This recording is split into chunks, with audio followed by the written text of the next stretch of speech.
নমস্কার দর্শক বন্ধুরা, শুভ বিবাহের আজকের পর্ব নিয়ে আমি চলে এসেছি তোমাদের সামনে। তো চলো বাংলা সিরিয়াল সমাচারে তোমাদের স্বাগত জানিয়ে আজকের পর্ব আমি শুরু করছি। এদিকে যখন জ্যোৎস্নাকে নিয়ে যাওয়ার জন্য তার শাশুড়িমা উতলা হয় যে উজ্জ্বল চল, তখন সুধা বলে আমি একটা কথা বলতে চাই। মা দুর্গা তো পুজোর সময় তার বাপের বাড়ি আসে আর দশমীর পরেই বাপের বাড়ি ফিরে যায়, শ্বশুরবাড়ি ফিরে যায়। তো জ্যোৎস্নাদি যদি দশমীর পর তার শ্বশুরবাড়িতে ফিরে যেত, খুব কি অসুবিধা হবে? তখন ঠাম্মি বলে এবার কি তুমি সেটা ঠিক করে দেবে যে এই বাড়ির মেয়ে কতদিন এই বাড়িতে থাকবে আর কবে এই বাড়ি থেকে যাবে? আমার মুখের উপরে কথা বলার সাহস কবে থেকে হলো তোমার? তখন উজ্জ্বল বলে ঠাম্মি, সুধা না একদম আমার মনের কথাটাই বলেছে। এই বাড়িতে থেকে যদি আনন্দ করতে পারতাম তাহলে খুব ভালো হতো। আসলে মা না পুজোর কটা দিন তো আত্মীয় স্বজনের বাড়িতেই থাকে। তরিতা বলে উনি তো বাড়ির বউকে বাড়িতেই ফিরিয়ে নিয়ে যেতে চাইছেন, আর পুজোতে বাড়ির বউ বাড়িতে না থাকলে ভালো লাগে বলো? তরিতা বলতে থাকে। উজ্জ্বল বলে না সে ঠিকই আছে, কিন্তু পুজোর কটা দিন তো একা থাকতে একদম ভালো লাগে না। যদি পুজোর কটা দিন আপনাদের সাথে থাকতাম তো খুব ভালো লাগতো। ঠাম্মি বলে না না নাজ্জামাই ছিছি, এ তুমি কি বলছো? তুমি তো এই বাড়িরই একজন, তুমি যতদিন খুশি এই বাড়িতে থাকতে পারো, তাতে তো কোনো প্রশ্ন ওঠার কোনো কথা নেই। উজ্জ্বলের মা মনে মনে ভাবে আমার ছেলের মাথাটা ভালো করেই খেয়েছে এরা, বউয়ের পুচ্ছ ধরা ছেলে হয়েছে, কিন্তু এই পীড়িত আমি কিছুতেই বরদাস্ত করব না। উজ্জ্বলের মা বলে থাকবো বলছো যখন থাকো, কিন্তু এবার কিন্তু মনে রেখো আমি কিন্তু এত সহজে বাড়িতে ঢুকতে দেবো না। 3 মাস সময় দিলাম তোমাদের দুজনকে, যদি এর মধ্যে কোনো সুখবর দিতে না পারো বলে দিলাম মাসিমা আমিও কিন্তু এই মেয়েকে ঘরে তুলবো না। এটা শুনে তো সবাই অবাক হয়ে যায়। উজ্জ্বল বলে এসব তুমি কি বলছো মা? তখন বলে আমি একদম ঠিক বলছি, এত বছর হয়ে গেল এখনো একটাও ছেলেপুলে হলো না, আমার তো মনে হচ্ছে এই মেয়ের মধ্যে কোনো খুঁত আছে, তাই এই বাড়ির লোকেরা চাপা দেওয়ার জন্য এসব করছে। মেয়েদের সন্তান না হওয়া মানে খুঁত থাকা? কি অদ্ভুত বাজে কথা বলছেন উনি, সুধা মনে মনে বলতে থাকে। তেজ বলে এটা আপনার ভুল ধারণা, একদিন আপনার ভুল ভাঙবে আর তখন আপনি বুঝবেন যে আমার দিদির মতো ভালো মানুষ লাখে একটাও পাওয়া যায় না। সুধা বলে বলছিলাম কি একটু সময় দিন দিদি আর জামাইবাবুকে, দেখবেন আপনার স্বপ্ন ঠিক পূরণ হবে। তখন উজ্জ্বলের মা বলে তাই নাকি? বেশ, আমিও তাহলে অপেক্ষা করি, যদি কোনো সুখবর থাকে তবে আমি ঘরে তুলবো, না হলে তুলবো না, বলে দিয়ে গেলাম। এরপরে সুধা, সমুদ্র, চিরকুট, ডলি এরা সবাই মিলে উজ্জ্বলকে বলতে থাকে যে দিদির কি কি পছন্দ, যেমন ঘোড়া পছন্দ, হিন্দি সিনেমা পছন্দ, আবার ডলি বলে হ্যান্ডসাম হিরোও পছন্দ।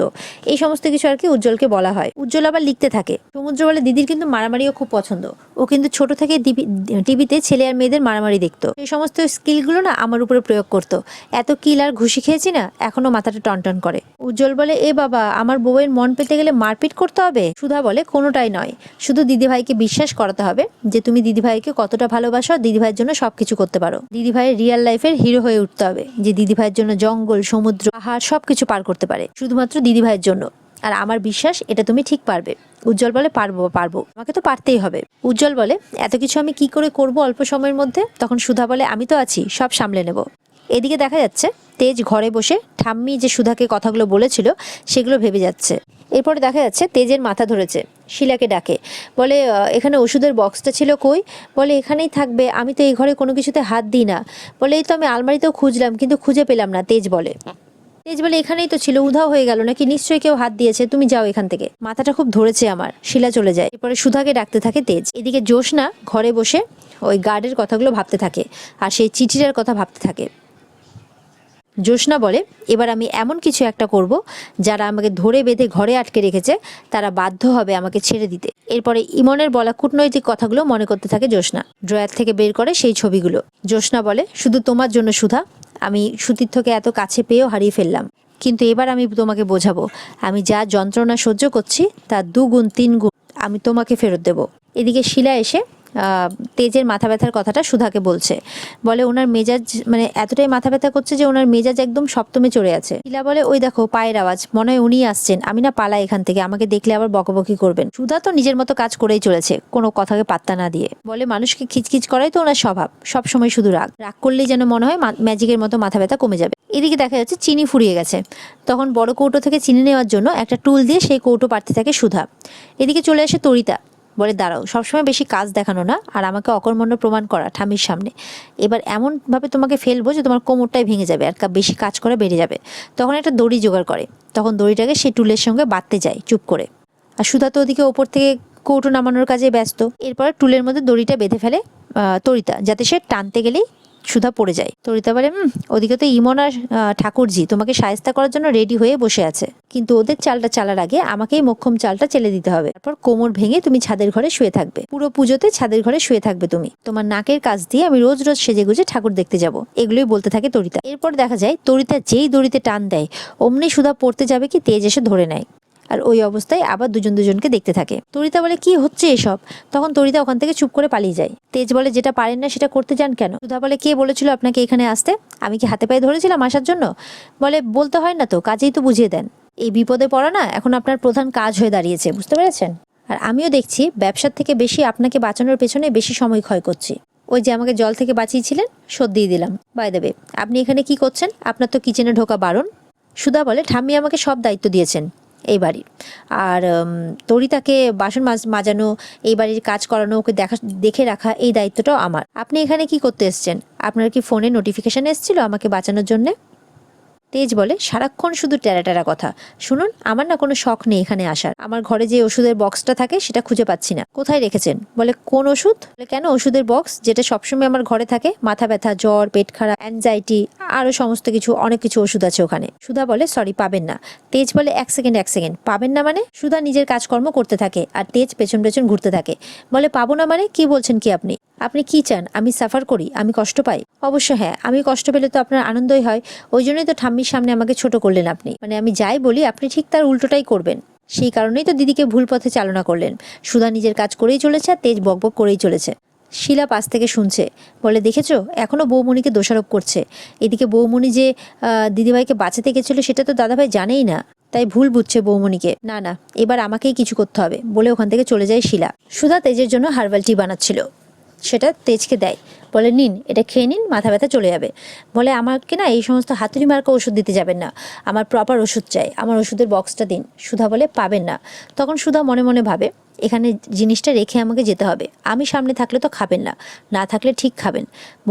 বলে এই নিন, এটা আমি রেখে গেলাম, এবার আপনি খেলে খান, না হলে আপনি ভুগতে থাকুন আপনার মাথা ব্যথা নিয়ে।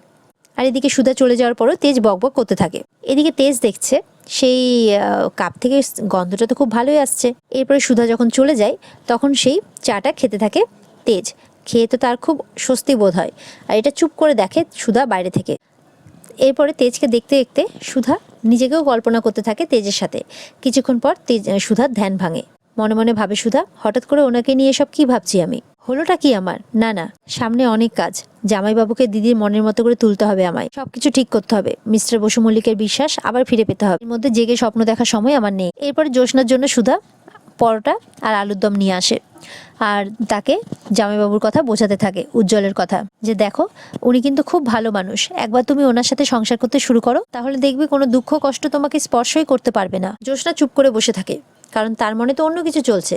সে চুপ করে প্লেটের পাশে ছবিগুলো রেখে দিয়েছে তেজের সাথে ইমনের।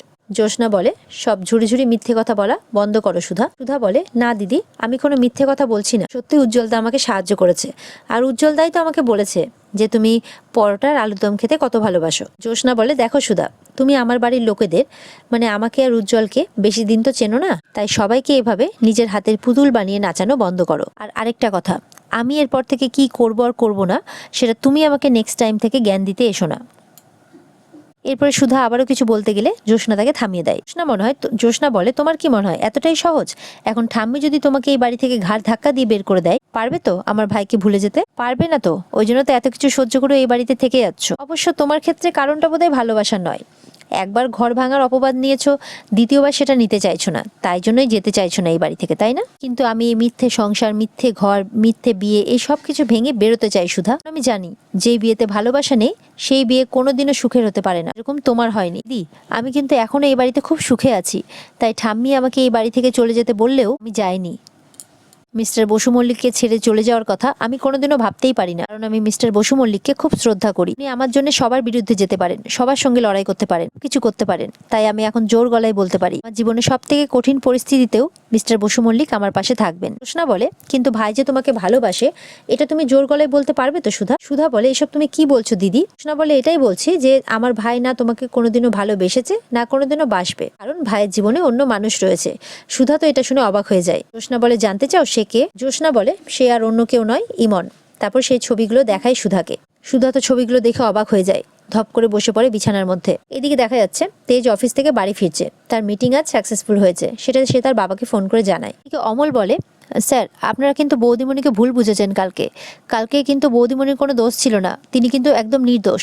তখন তেজ বলে, মানে? কালকে রাত্রিবেলা জ্যোৎস্নাদি যখন চলে যাচ্ছিলেন তখন দুজন গুন্ডা তাকে আক্রমণ করে, তার ব্যাগটা ছিনিয়ে নেয়, তার গয়নাও ছিনিয়ে নেয়। ঠিক সেই সময় বৌমণি সেখানে গিয়ে গুন্ডাদের সাথে লড়াই করে তার ব্যাগটা আর তার গয়নাটা উদ্ধার করে। তারপর জ্যোৎস্নাকে আটকে নেয়, দিদিভাইকে আটকে নেয়, যাতে সে বাড়ি ছেড়ে না যায়। তো শুনে অবাক হয়ে যান, মনে মনে বলে, তাহলে তো সুধা ঠিকই বলছিলেন, আমাদের পরিবারের সম্মান রক্ষা করেছেন। ঠাম্মির সামনে দিদির নামটা মুখে না এনে উনি চুপ করেছিলেন, উনি দিদিকে পালাতে সাহায্য করেননি। সুধা ছবিগুলো দেখে বলে, না না, এটা কিছুতেই হতে পারে না। জ্যোৎস্না বলে, তুমি ঠিকই দেখছো, এই চিঠিগুলো তেজ ইমনকে লিখেছিল।